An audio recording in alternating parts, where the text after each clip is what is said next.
Let's solve this problem. If an instruction takes I microseconds and a page fault takes an additional j microseconds, the effective instruction time if on the average a page fault occurs every k instructions is dash. See, why do we access the memory? We access the memory because we need to get either instructions or data, right? See, in case if you want to understand these areas very well, it is good to go with computer organization architecture. Okay, there we will be discussing in detail about how an instruction is actually executed and all this. Okay, just I'm giving a rough idea, but because it is little bit based on page fault. Okay, that's why I have taken this problem. Actually, this problem is mostly is actually solved in computer organization architecture. Anyway, I'm discussing it here. If an instruction takes I microseconds, what does it mean is, in order to execute an instruction, we need I microseconds. See, firstly what we will do is, we will go into page table, right? Once we go in, after going into the page table, we will go into the RAM and then get the byte, right?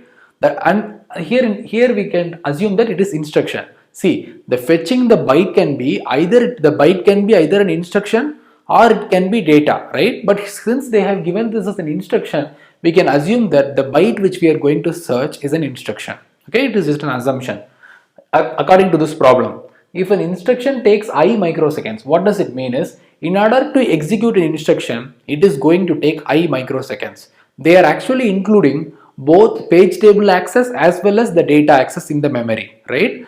They are including both. That is what we mean by, and that is what they mean by, and if an instruction takes I microseconds. Okay, instruction is taking I microseconds and a page fault takes an additional j microseconds. What does it mean is, in case if the instruction is not present in the RAM, it is going to take an additional j microseconds, which means you are not only going to it is not only going to take I microseconds, but also it is going to take an additional j microseconds in case if there is page fault.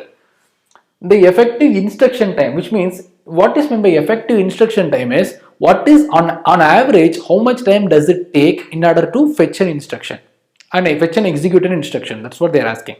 Okay, see, in case if they have given memory access, in case if they have given memory access, RAM access time is this much, hard disk access time is this much, they will ask the question as effective memory access time, right? But here, since they have given an instruction takes I microseconds, here they are asking what is the effective instruction time, which means how much time on an average it takes in order to fetch an instruction. That's what they are asking. That is what we mean by effective instruction time.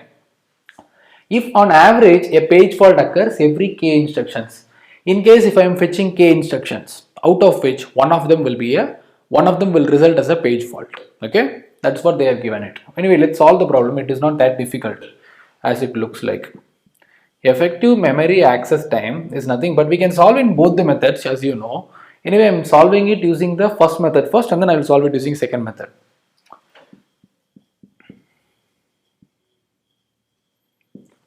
See this.